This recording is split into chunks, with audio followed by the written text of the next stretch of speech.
Hey, what's up, guys? This is Adam from Rescue Michigan, and with me once again is Shane Trejo. And in this video, I think there's a lot of crazy stuff happening in the news lately. And I think what I want to talk about right now is discipline and rigorousness and attention to details. There are things happening right now with Trump's attorneys facing sanctions in Michigan federal courts. I think federal and Michigan courts, as a matter of fact. There's been talk about more lawsuits potentially coming out. And then most recently, of course, there is the big Trump lawsuit against big tech. And we did a story about this. Actually, we just posted it yesterday. Frankly, not as optimistic as I think some other people are about where this lawsuit is going.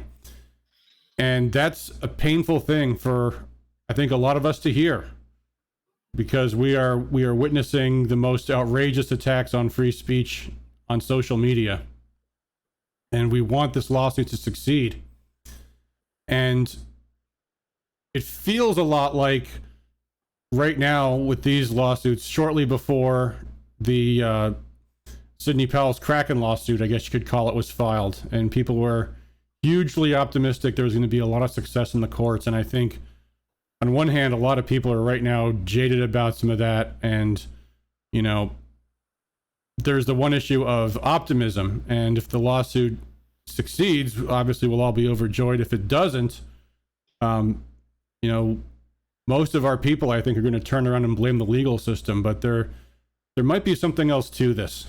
And there's an old saying, truth is a bitter pill to swallow. And it's real easy, especially for people like you and me, Shane, who are actively involved in politics, who are actively involved in recruiting and engaging and mobilizing people, to want to tell them everything is going to be great and this is all going to work out and this is all going to be gravy. And it takes discipline to warn people when sometimes that might not be the case, and to say things that our own supporters are not going to want to hear. Yeah, it's kind of it's a big problem, because you have all these grifters that are just remorseless liars, and they'll say anything to get a buck out of their people. And it's frustrating to see conservatives just go back to them over and over again, go back to the same failed strategies over and over again, because it seems easier. The actual road back to freedom is a long, hard road, and people would rather, fall for the hopium. They would rather think that, oh, it's going to throw a little bit of money into this lawsuit that's going to fix everything and restore our freedom and stop big tech's stranglehold over the marketplace and stop big tech's war on the First Amendment. It just doesn't work like that. And Trump supporters are going to get disappointed yet again with this lawsuit that's being pushed by Trump's new America First Policy Institute. I think that's the name of it, his agency, which unfortunately just looks like another grift. Yeah, we're going to take a look at that in some detail in just a moment here. There's an old saying, the enemy of my enemy is my friend, which of course is completely wrong and dangerous. There is an attitude that people correctly say just about everything the major media says is a lie. And therefore, and this is the fallacy, everybody that's challenging what the mass media says and going against that narrative, therefore, is a savior of truth. And it is not always that simple. So I think where we want to start with this, let's start with this. I'm going to pull this up on my screen here. This is an article that came out this past April. This is published in the Federalists, a very, very great pro-Trump, pro-America newsletter written by some absolutely fantastic people. Some of them you've probably seen in the media, people like Molly Hemingway. And this is an article that came out last April with a very, very, very important message. Clarence Thomas provides legal roadmap to tearing down social media censorship. And what the article explains is there was a ruling. The case was Joe Biden versus Knight First Amendment Institute at Columbia University. And this was the case where it was a case where they were talking about whether Twitter violated from Trump's First Amendment rights Excuse me, the lower court said that Trump violated the First Amendment, banning users, blocking users from seeing and responding to his tweets on Twitter.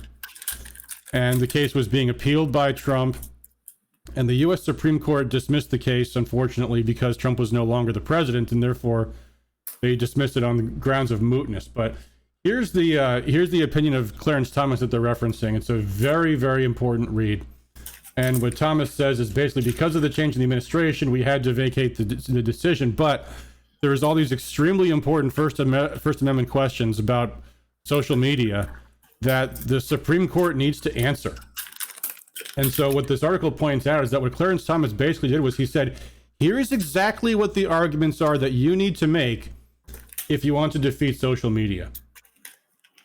And they called it a blueprint. They said, here's exactly what you want to argue. So one of the first things that Clarence Thomas argues is that these huge social networks are now effectively the public square.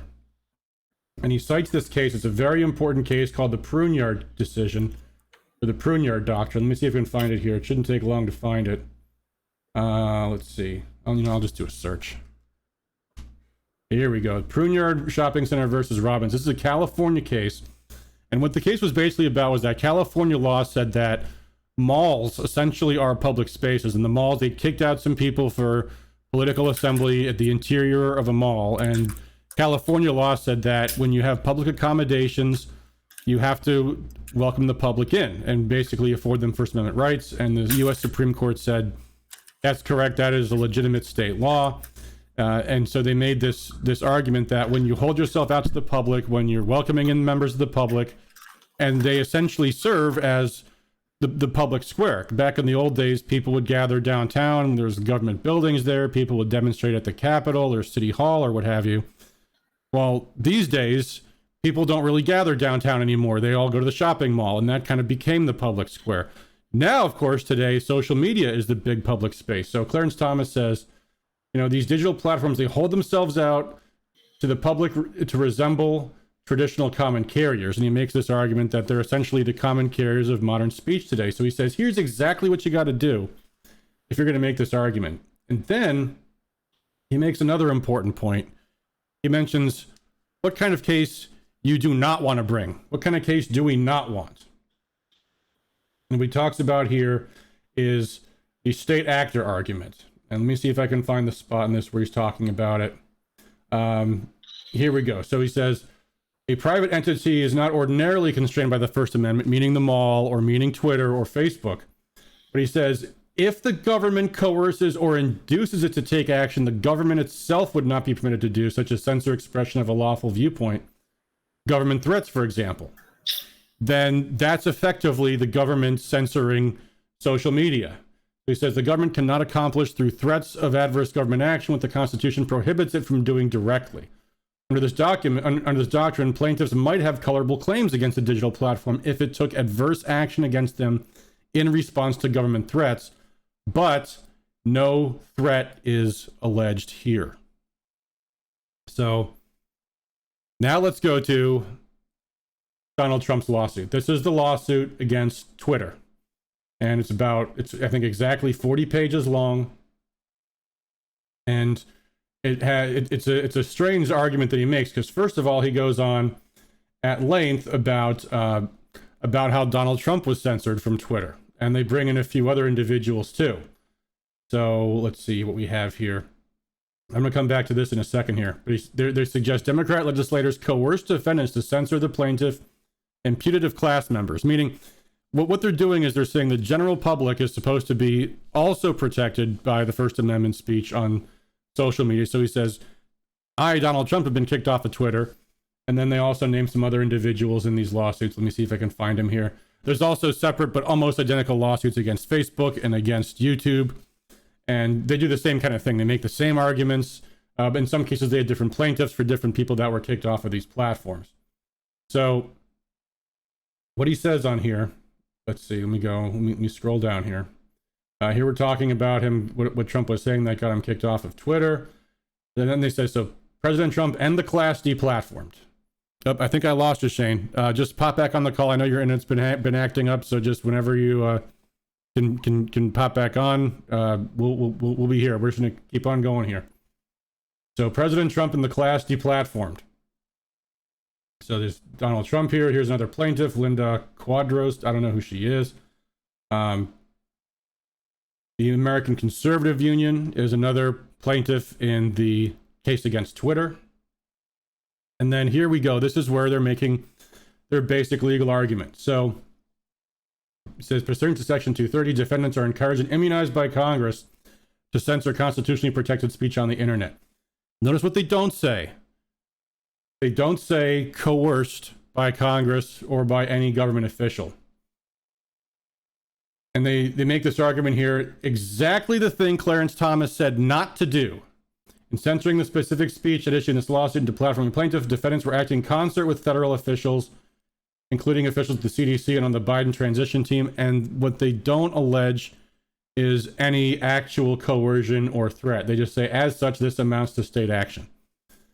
Now, there's a great attorney you guys should all follow. I'll show you the story we did on this. This is on our website. Trump's big tech lawsuit is so badly drafted it's either extreme legal malpractice or overt corruption. Robert Barnes warns. If you guys don't follow Robert Barnes on YouTube, you really should. He's been right about everything that's happened since the election relating to that stuff. It's a fantastic show. Barnes is a very high profile attorney. He's involved in a lot of important cases. He's involved in the Kyle Rittenhouse defense. He was involved in Alex Jones's defense. He was involved in the Covington kids defense. And he was also consulting for Donald Trump at one point during the election. So he makes this point. He says, they've managed to bring the weakest possible claim and forego the strongest possible claims. And he says, he explains exactly what that means. First of all, you have the class action case. And he makes this point. All they had to say was Vice President Kamala Harris, Speaker of the House Nancy Pelosi, CDC Director Anthony Fauci, instructed Jack Dorsey and Mark Zuckerberg, instructed each of them to remove the president's accounts from being available to communicate with the people. And that is the kind of statement that under what Clarence Thomas just spelled out would get you to say this makes Twitter, this makes Facebook state actors. If you can allege that they directed these companies to remove Donald Trump. And he makes the point, you don't have to prove in your initial lawsuit that this has happened. All you have to do is show you have a reasonable, you have good reason to think this is the case. And in a lawsuit, this will go to discovery. And this is what Barnes says. He says, does he have proof? No, but it would get him to discovery, which I guarantee would be revelatory. Instead, they went out of their way not to allege that. And then he makes the point about the other things that the lawsuit does not allege. It does not allege that Facebook and Twitter and Google are public spaces. It doesn't make the class action argument that all Americans' free speech is being jeopardized by censorship. And he points out how ridiculous this is, that these are the perfect claims. Then he makes another point. He says the other things Trump could bring, he could bring an unjust enrichment claim. He could say, hey, you guys made millions, maybe billions of dollars from my political speech because I was engaging with these millions and millions of people on Twitter and on Facebook and everywhere else. And the only reason you parted ways with me is because you didn't like my politics and you decided to go another direction. He could have brought an unjust enrichment claim. So he makes all these points. He says, these are all exactly the kind of cases that he could have brought. He says, Trump had the ultimate unjust enrichment claim. No individual in the world had as strong an unjust claim as Trump. Now, it would highlight the issue. It played great politically. He could have alleged consumer fraud as well under the Florida statute. But Trump's attorneys didn't do any of this stuff. And what's so dangerous is this case might get moved to California, where Twitter is headquartered, and they might get hit with anti-SLAPP claims in California. Anti-SLAPP claims, this is important. SLAPP is an acronym. It stands for Strategic Lawsuit Against Public Participation. If you sue somebody and say it's for defamation, the court says you didn't defame him, so maybe you only brought that lawsuit just to stop them from speaking about you. In California, you are entitled to your opponent's legal fees if you prevail on an anti-SLAPP motion. So Barnes warns about all this stuff, and he says, this lawsuit is so poorly written, I started looking into who these people were that brought this case. And he points out there are all the people who are in constitutional law and First Amendment weren't even consulted on this. He mentions people like Harmy Dillon, people like Bobby Kennedy's people. Who was the other one? I just saw his name just a little while ago. Anyway, Ron Coleman, I think it was. Like, there are all these First Amendment lawyers who know this stuff inside and out, top to bottom, and they weren't even spoken to about this. So, you know, I always fact check things before I repeat them. So I started looking up, and here's the lawsuit here, and we see here who signed off on this lawsuit. His name is Matthew Lee Baldwin, Florida, Vargas Gonzalez Baldwin Lombard LLP. What's Vargas Baldwin and Lombard? This is law firm's website. What are their practice areas? Property insurance claims, water damage, commercial litigation, criminal defense. Those sound like First Amendment experts to you, Shane? Hey, all I know is that Trump hires nothing but the best people, so they must be the best lawyers ever, you know? Yeah, and this is a sad thing that our friends have to recognize and admit to. Trump has had an ongoing terrible problem with hiring traitors and backstabbers. And I mean, the list just goes on and on and on. Look at Bill Barr. Everyone was Jim saying Mattis. Bill Barr is he's going to do the plan. He's going to do the QAnon plan, right? I heard that a million times from people. Didn't quite amount to anything. Now did it? Yeah, Mike Pence. Who else do we have? Anthony Scaramucci, remember him? Omarosa. How about who is that other one? Rex Tillerson. What about John Bolton? Trump has had bad advisors hiring bad people. And this is another point that Barnes made. He says, you know, this organization, and here it is, the America First Policy Institute. This is his website, takeonbigtech.com. And look who we have here, America First Policy Institute. Who are they? Well, here we go. You've got Linda McMahon, Larry Kudlow. You've got Rick Perry's on here somewhere. Let's see if I can find him. He's way down for some reason on the list. Chad Wolf. John Radcliffe. Oh, here's the guy you want on your team, right? John Radcliffe, former director of national intelligence. Yeah, he's definitely a trusted advisor, I'm sure. Rick Perry right there. I mean, this is conservative. Looks like Rick Perry's son's right next to him. Yeah. No, that's Perry. Well, that's a different. Yeah. Oh, it's different spell. Different spell. Oh, this is alphabetical, I guess. Well, why is Hey, Coach Holtz is on the list. Oh, I don't even know who that is. Former Notre Dame head coach. I mean, I like him, but I don't know if he's qualified for this position. Yeah, I mean, Barnes's point was these guys are all fine if you're doing with like taxes and regulation and school choice and things like that, but this is not their element at all. And his suspicion is this lawsuit's designed to fail. It's designed to make us look bad, and it's a positively sad thing. This all blows up in his face because everybody out there is now pouring their heart and soul into this too, and I'll bet they'll come knocking for contributions before you know it too.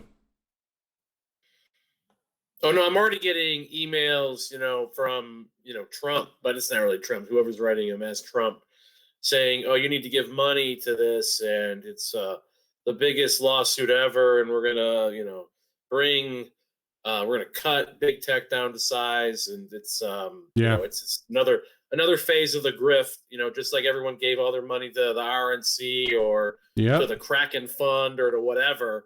And none of that money, you might as well just thrown it down a fucking toilet. Yeah. Because none of that money was used well, and who knows who's sitting on it right now. Yeah, I just got this email a few hours ago. Stand Up Michigan joins the Trump lawsuit. Joins how? How are they? This is typical Stand Up Michigan. All they do is glom onto everybody else. We are joining forces with President Trump, representing Michiganders in a historic lawsuit against big tech. We will keep you all posted on the upcoming meetings with Trump legal team, and we'll be sharing his announcements. Let's hold them to that. When the case gets moved to California and dismissed and attorney's fees ordered, and Trump and his legal team are paying out big tech, let's remember. What's on the website? Is there any press release on the website? The website goes straight to this this big tech suit. That's this. This is where the link goes. Takeonbigtech.com. Donate, give us money. Donald J. Trump, why I'm suing big tech. Watch the news conference. Yeah, there's Ron Armstrong right there, standing there. Okay, so he, at least he is in the picture, but when this all fails and when this all goes to hell, we're going to have to point it out that Stand Up Michigan wasn't exactly leading their activists in the right direction. Yeah. I mean, Barnes even says there's no chance of the class ever being certified. It's not a class action until the federal judge certifies it. That will never occur. It'll get dismissed before that ever happens. It's hurtful, not helpful to Trump's causes and claims. So that's where we are, folks.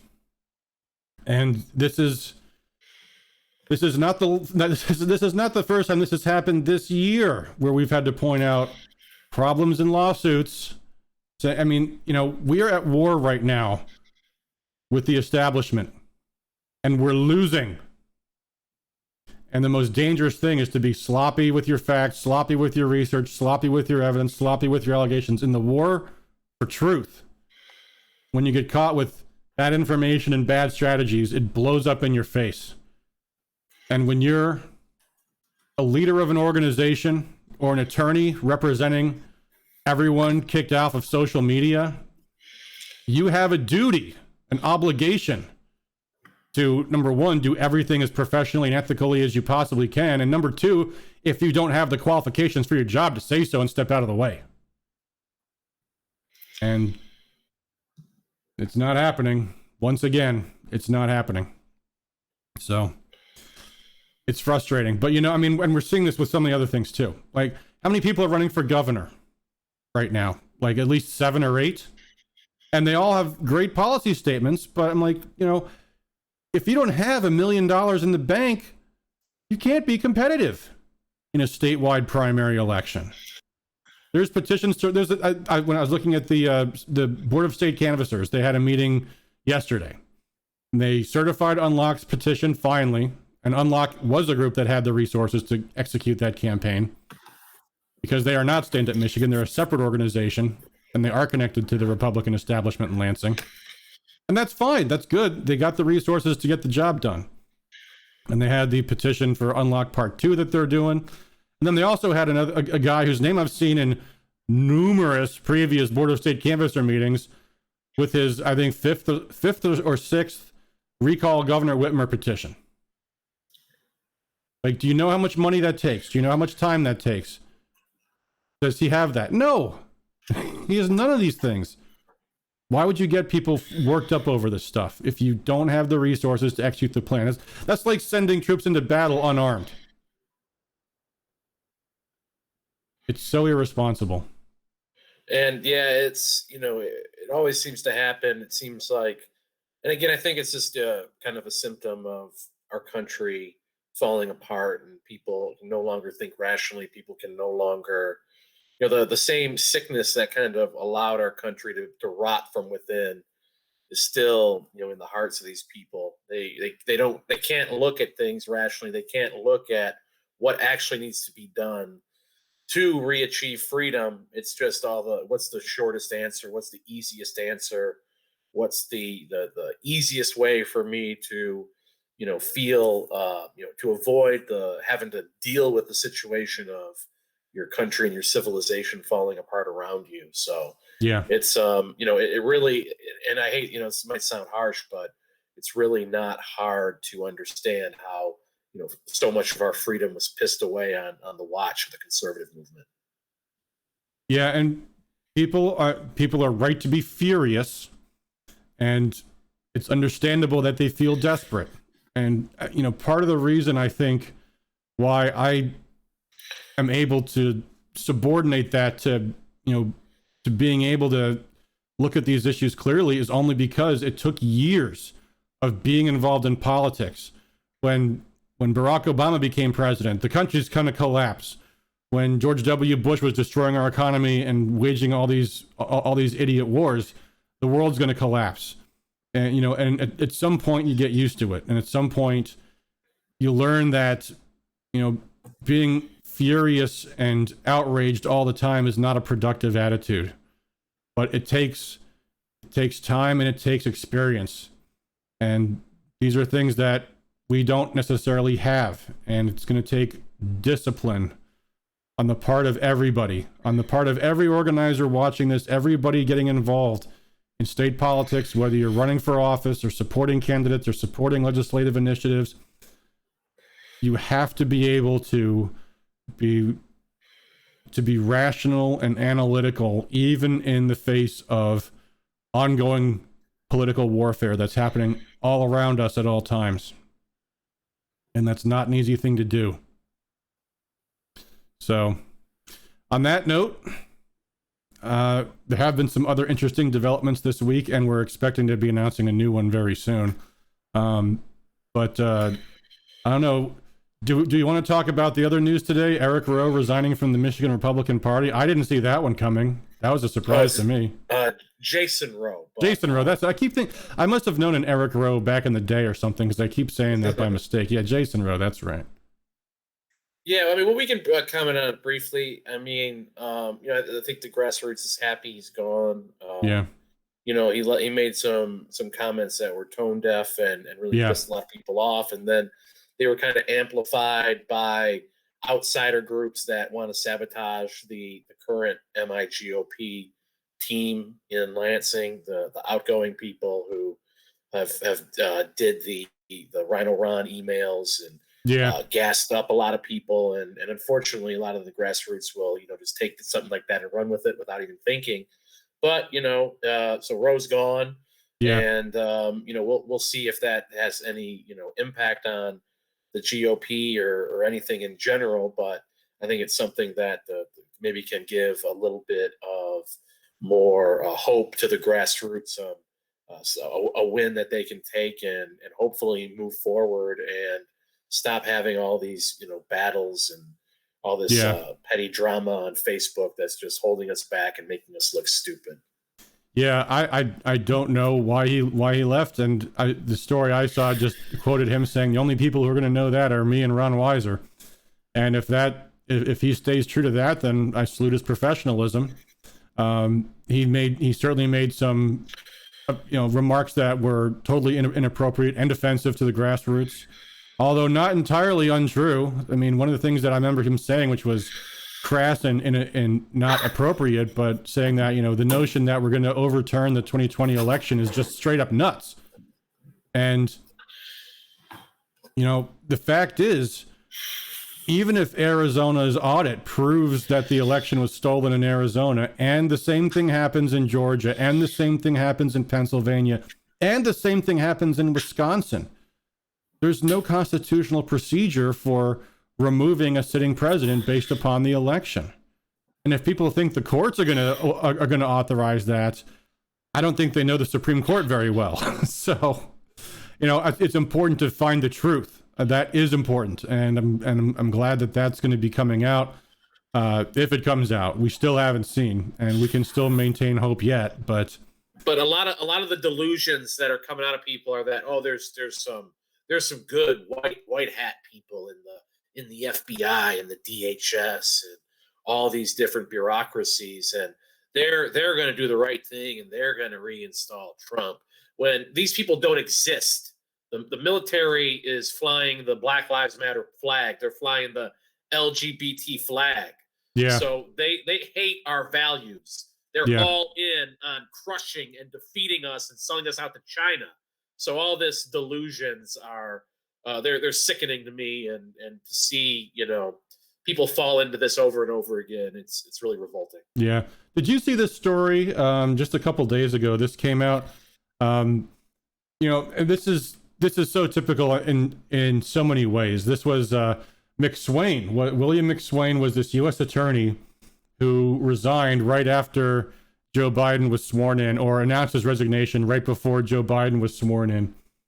And he writes this letter, and this became the big story a couple days ago, because he said, Bill Barr told me we're not going to pursue anything relating to the election. And saying that Bill Barr was blocking election investigations. So he said, and so it came out that he was the author of that statement. And then this is the letter that Trump received. Now, two things I want to point out here. One is, do U.S. Attorney Democrats ever resign when the Republicans take office? Like, how do you think the Eastern District of New York got the way it was, or got the way it is today? You get like every time a Republican takes office, they all leave their jobs. No, all the institutional people leave, or all institutional people stay. Our people just hand in their resignation before powers even changed hands. Throwing in the towel. Yeah, and then, by the way, of course, just to make sure that his letter has no credibility, he also says, by the way, I'm going to run for governor and I want your endorsement. Once elected governor, one of my first priorities will be to modernize Pennsylvania's election process. And pandering to Trump on election integrity stuff. Well, nice going, dummy. You just compromised the integrity of your whole letter. Because now Bill Barr is going around saying, yeah, he's just running for office. This is all just politics. Good job. Good job putting in writing. And is Barr wrong? No, not in this case. This Right. is a political letter that's promoting his own candidacy. So another person who can't be taken seriously. Yeah. I'm a brave truth speaker. Give me money. Give me your endorsement. Give me your money, and give me your vote. Great job. Another fine public servant in the history and in the tradition of U.S. attorneys. And I also want to interject that the other thing that Roe said was that Trump did a terrible campaign, has only himself to blame. I don't agree with that completely, but what pisses me off though is that when people just say, "Oh, Trump, he was perfect. He did nothing wrong, and they just cheated it from him, and he won New York and California." That's all such nonsense. Trump made a lot of mistakes. He did not stop the Black Lives Matter, terror uprising when he could have. Yeah. He let it go on and on. He let it gain momentum because Kushner was telling him you can't go hard against Black Lives Matter because you're gonna bring in the tolerant vote. You're gonna bring in the diverse vote. And of course, that didn't happen. He lost a lot of his white working class base while doing all this pandering that got him nothing. And of course, in the last few months of the campaign, Trump kind of turned it around and at least gave the pro law and order message. So if Trump hadn't messed up in many, many, many different ways, he'd be president. They wouldn't have been able to screw him out of the presidency.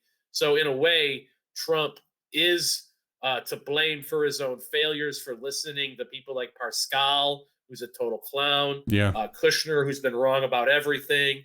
He had others in his inner circle who were just as bad, for relying on the RNC to stop voter fraud. So Trump really made a lot of huge mistakes and shot himself in the foot. And I definitely think, from what I saw, obviously, from what we did in Detroit leaks, from the ballots coming in at 3 a.m., fast and furious, no chain of custody, of course, I think it was stolen. But if Trump had actually performed up to what he should have performed, then I don't think they'd have been able to steal it from him.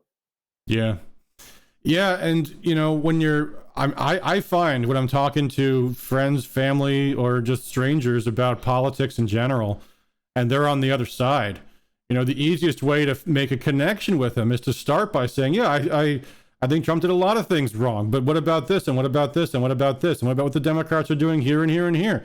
And you actually start finding some common ground. It's helpful, but the notion that he's a saint and can do no wrong doesn't help us. Not at all. Yeah, not at all. And it also goes to Trump's personality too. I mean, I think a lot of it was, he was new to politics, and of course the swamp, knows every trick in the book to get someone to take bad advice. And certainly the left was infiltrating his presidency, and of course the neocons on the right, every which way they could. But, there was also a certain arrogance about the whole thing that Trump had. I remember I heard a clip of John F. Kennedy, and he was talking about the Bay of Pigs failure, which, if anyone in the audience listening isn't familiar, the CIA funded this secret coup attempt in Cuba called the Bay of Pigs operation to overthrow Castro. And it went wrong. We got Bay of Pigs 2 going on right now. Yeah. But anyway, so the operation went south, and all the anti-Castro Cubans got killed. And Kennedy had never authorized the operation, but even though the CIA had gone rogue and doing the whole thing, he owned up to it and said, it's like the saying goes, success has 100 parents, but failure is an orphan. He owned up to something that he wasn't even actually responsible for. Trump doesn't own to anything that he's ever done. And, it's it's not a good attitude. And Yeah, it's not what you want from an ideal leader, and it's why Trump just makes the same mistakes over and over again. It's why he, fires H.R. McMaster and replaces him with John Bolton, and then yeah, replaces John Bolton with Robert O'Brien. Basically, the cookie cutter of the same guy over and over again, and yeah, he just never learns and yeah, always seems to listen to the wrong people. yeah, And that's why his presidency ended the way it did. yeah. And the other thing, Ann Coulter made the point that not only was he so welcoming and tolerant of his enemies, but he was also nasty and mean to his best friends. He never would do interviews for Breitbart, but he'd give interviews to Bob Woodward, who would write a complete hit piece on him. But he never. I mean, how many interviews did he do for OANN or Breitbart or Gateway Pundit or any of them? The people who's the people most loyal to him are the ones he seems to have the least amount of respect for. And InfoWars was, arguably the news agency. Probably them and Breitbart are the ones that got Trump across the finish line. Yeah. In 2016, and right after the election, Trump does, acts like he doesn't know Alex Jones, doesn't give him any publicity or anything. So, I understand, Trump's getting boxed out, and he doesn't understand the political scene. Like people who like us who are junkies and been doing this for 10 years or whatever. Yeah. But at the same time, you should figure it out. It shouldn't take you so long to repeat so many of the same mistakes. That's just there's no excuses for that. Yeah. And I would say the other side of that coin too is with our people, with our grassroots. It's incumbent on us to be patient and tolerant of what their expectations are, but it also means telling people things that they don't necessarily want to hear. And from my perspective personally, my goal at the end of the day, the most important thing to me is the public policy. It's not who runs our country, it's how our country is run. It's our institutions that are crumbling. It's it's actually winning these policy fights. It's getting election integrity fixed. It's getting the lockdowns stopped for good. It's getting our schools back under control. Turning away this lunacy that has now taken over entirely the left and also big parts of the right. And that means, and this is another thing, folks, politics is and has always been, and Shane, as well as I do, and feel free to chime in as well, politics is difficult and it's frustrating, and people are constantly looking for some easy answer, some one thing we can do to make it all go away and make everything right again. We'll win the social media lawsuit and everything will go back to the way it was again. No, it's not going to work that way. And people are too prone to getting burned out when they expect we're going to take over the world, we're going to take back our state, we're going to take back our country, we're going to get Donald Trump back in office before the year is out. And then when that doesn't happen, and all they run into is everybody that thinks differently from them and has different ideas and different strategies and different tactics and different priorities, is they throw up their hands and quit. And a lot of people will, they'll come in with that head of steam and they'll fizzle out and they'll quit, and they never. It's because they never do anything that's practical. They can't see the world for what it is. They have this, fantasy notion that they're going to come in like John Rambo and take things over and throw the bums out. And another thing was we've seen, we've thrown a lot of the bums out over the years. And guess what? Most of the time, who are they replaced with? Some new bums. So it's a cruel, ugly process. The only way that we can do anything, the only way that we can scratch and claw our way back to freedom, though, is by getting involved and by taking your lumps, by staying in it for the long haul. Remember what the left did, the long march through the institutions. They took their lumps for decades and decades and decades, toiling in the shadows, and now you see it come to fruition right now with their cultural revolution in our country. We have to have that discipline. If we don't have that discipline, we don't deserve to win, and we deserve to lose our freedom. Yeah. When you think like what Black Americans went through in the civil rights era and the discipline it took to have like Martin Luther King and these organizations saying, you cannot be violent. You actually have to take your beatings. And if enough of us do it, we'll all be okay. And the discipline it took to carry out that success at tremendous personal risk. And people today don't want to do that. Here's an article. This just came out 2 days ago also. Jenna Ellis, Trump's lawyer, leaving the Republican Party. I'm too ashamed to be a part of the party with Ronna Romney McDaniel as chairwoman. Well, you know, I understand that emotion, but guess what? That's one less Trump supporter in the GOP. What are you gonna do? Plus, wasn't Jenna Ellis behind one of the worst legal defense teams of all time? Like, well, why should we trust her necessarily? Yeah, and you know, I'll cut her and Giuliani some slack because, as I understand it, they were drinking from a fire hose that entire time. But it's just this attitude. I can't deal with the GOP, so I quit. No, you can't quit. Where are you gonna go? The Natural Law Party? We're a two-party country. If you're not in the GOP and you're not in the Democrat Party, where are you? Yeah, I mean, it's just very suspect to me that this woman who failed in her legal strategy is now trying to lead the exodus from the GOP right at the time where we need to fortify our numbers.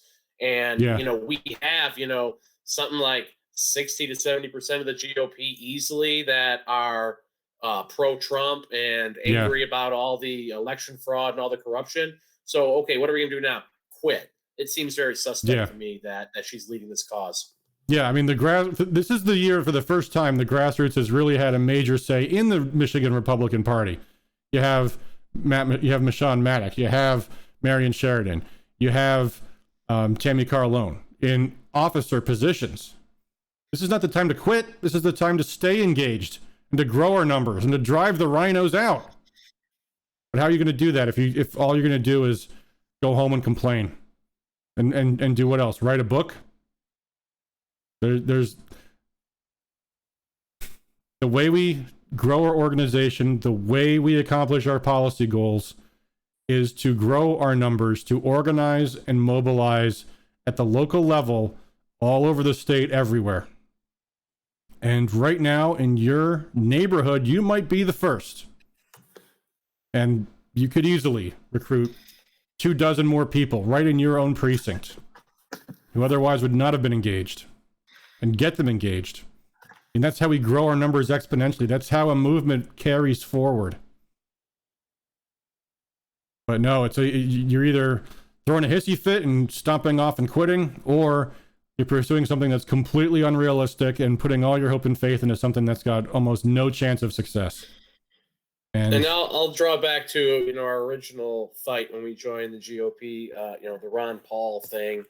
And that was going successful. It was going really well. Then libertarians just decided, I'm going to quit. I'd rather, you know, grow a vegetable garden. That's really going to defend my liberty, not going to all these meetings and organizing and focusing on, you know, building like a local revolution, as we called it, a local nexus of power in your community.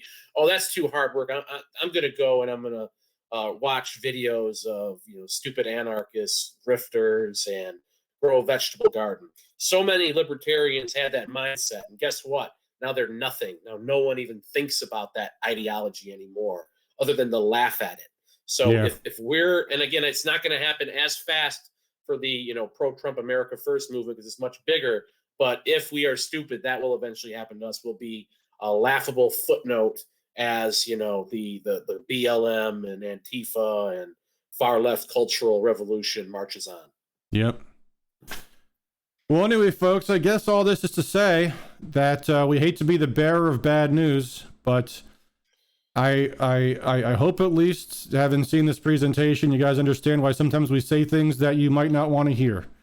And it's not in our self-interest. It's not to our benefit. You know, it's easier to raise money from people when you're selling hopes and dreams, and especially when those hopes and dreams are wild fantasies. But we're going to be realistic. We're going to be practical. And I promise you all, we will never, ever send you into a battle that we have no expectation we can possibly win.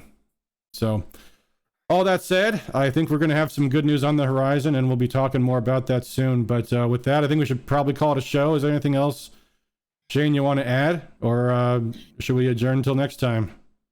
I think I'm pretty much good. You know, just stay. You know, just you know, I don't want to overwhelm people with pessimism. The good news is that Trump and the messy election battle that he was in has awakened people like nothing ever before. There's so many people out there coming out of the woodwork, new people wanting to hit the ground running and lead. So we have to be the ones to guide them, make sure that they, the best we can, don't repeat the same mistakes that we did in the past when we showed up and we were new. And it's not always going to be fun. It's not always going to be easy, but there's a lot of people out there, a lot of like-minded people out there. We got to get out there and reform, and we got to reform our communities and reforge those bonds. And the time is now to do it, because if we don't do it now, I fear there won't be another chance for us to renew our country. Yep. Well said. All right. Well, thanks everybody for tuning in, and thanks for all that you do for liberty. We hope there'll be a lot more to come. So have a great one, everybody. Peace.